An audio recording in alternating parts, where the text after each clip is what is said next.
Kalau kopi Bukit Aman, dia ada bawa hantar kopi ya. So kita bawa banyak pasal.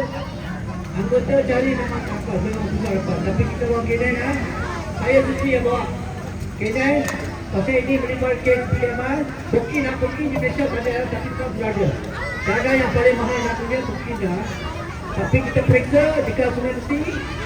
Dia punya ada DHL. Dapat jumpa dia punya jaga. Lepas tu kita biarkan masuk tu pergi ke owner. Kita dah rampas sesuatu. Pergi dekat Kepung. Tengok-tengok orang Nigeria. Dia yang bawa benda tu. Kita buat tangkapan malam. Sampai masuk dekat dia, kita buat tangkapan malam. Orang Nigeria ni dia bukan sedang bercakap. Dia lebih besar dari kita.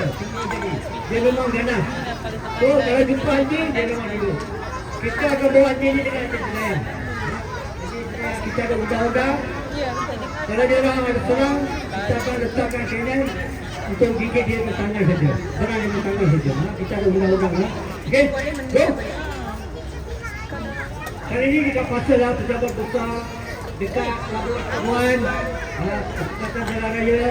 Susah hiburan pun kita ada pernah masuk banyak kali.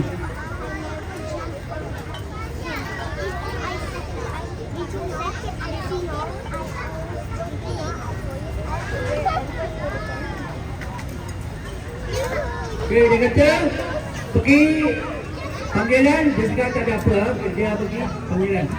Saya minta satu murid, satu volunteer. Siapa? Kita ambil dari murid yang semua. Saya yang sini. Kita bagi murid yang semua sikit. Murid yang mana? Yang warna hijau. Warna hijau tu, ya.